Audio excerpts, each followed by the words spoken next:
catapult that launches dice onto the field, a ball-firing cannon to start the match, a tightrope walker to instigate the kickoff. Ladies and gentlemen, welcome to Gerard Pique's Kings League. The seven-a-side football tournament, which features legends of the game, social media stars, and every daft idea you could possibly think of, has become a massive hit in the Spanish-speaking world since its launch on January the 1st. Less than 3 months after that, though, it had grown so enormous that 92,522 spectators crammed into the Camp Nou to watch its first finals day. This despite virtually all the players on the pitch being total unknowns. And a few months later, the Metropolitano was close to capacity for an 8-hour, 6-match epic, including performances from pop stars and a penalty shootout with Iker Casillas. It's all improbably the brainchild of Barcelona and Spain legend Gerard Pique.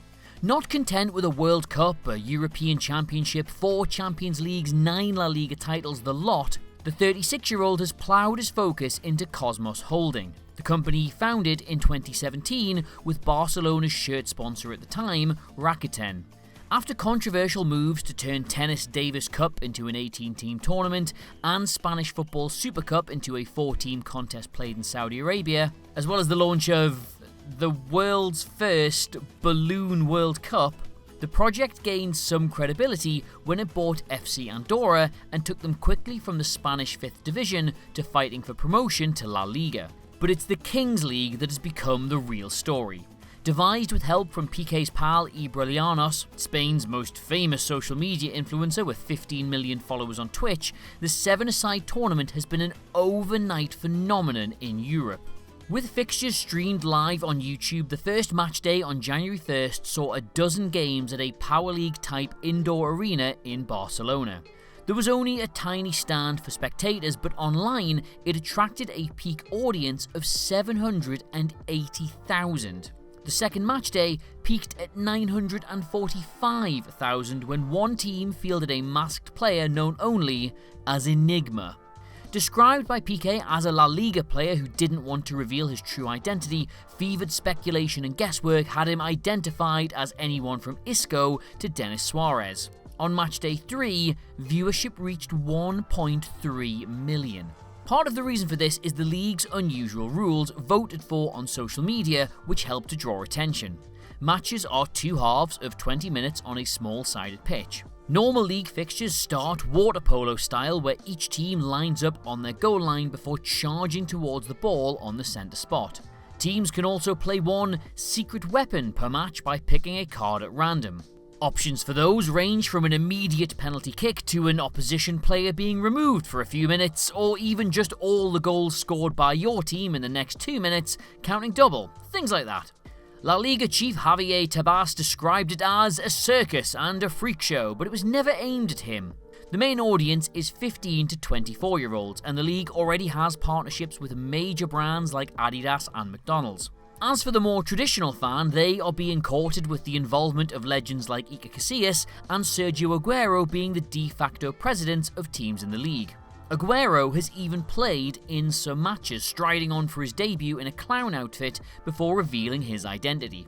And while Enigma may have turned out to be ex-Cadiz forward Neymar Messi underwhelmingly, Javier Hernandez has made a one-off appearance on launch day, followed by cameos for Javier Saviola, Juan Capdevila, Gibril Cisse, Andrea Pirlo, Andrei Shevchenko and Ronaldinho, the latter of which attracting enough eyes from South America to draw an audience of 2.1 million.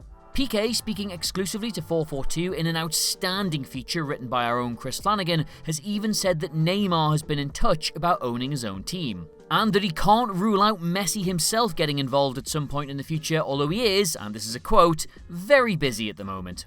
Interestingly, Pique himself hasn't made an appearance yet, but has been loaded into one of the games as one of the secret weapon cards teams can use. He was hidden on the sidelines, ready to go, but neither team drew his card in that match. And that's just how it goes in the Kings League.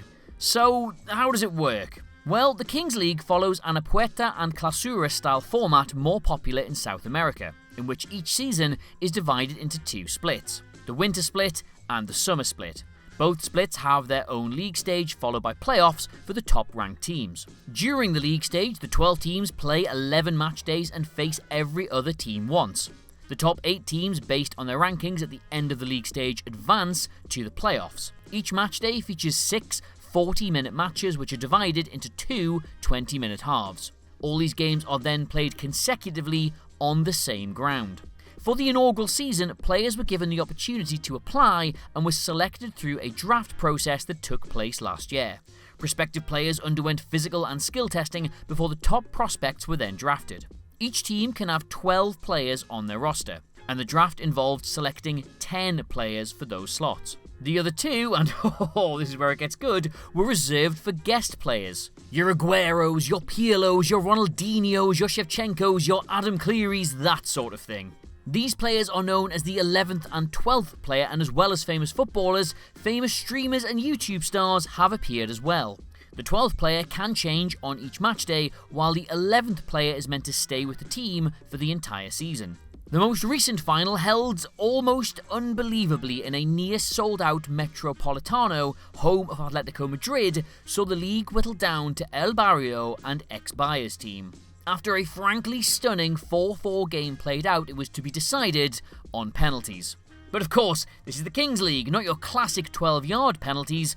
Old school MLS hockey-style penalties where the attacker starts on the halfway line and then has a one-on-one with the goalkeeper. Deep into sudden death, ex-Bayers team took the win and the inaugural summer trophy. For all the big names and celebrity streamers, it was a young defender called Mickey Fernandez, a man who admitted later he'd never really played in front of a crowd before the Kings League, who scored the decisive goal. There were near 50,000 people watching him do it in the stadium. Over 1 million have watched the highlights on YouTube, and you can then double that again for the audience on Twitch. That alone is a remarkable thing. The challenge for the Kings League now will be finding a way to stop the novelty from wearing off. Throughout 2023, new rules and new stars were regularly being introduced to keep everything fresh. It's not difficult to see why expansion is on the agenda, specifically into South America. But in theory, there's no reason this can't thrive anywhere where the sport is popular and that has a switched-on, engaged, socially media-savvy young audience. This is football, you see, just not as we know it, and that, to be completely honest, is the beauty of the thing. Sometimes people just want to have fun, and if there's one thing that the Kings League is, it's fun. If you'd like to read more about the Kings League, you can find a huge interview with Pique and other notable people involved in it in FourFourTwo magazine. We were very lucky to be invited out to Spain to see how it all works, meet the man behind the league, and hear about their expansion plans for the future. The piece, which has informed this video, was written by Chris Flanagan, and the magazine, and indeed all issues of FourFourTwo, are available from all good newsagents, or via subscription in the link below. Until next time, I've been Adam Cleary, this has been the incredible story of the Kings League, and I'll catch you next time. Goodbye.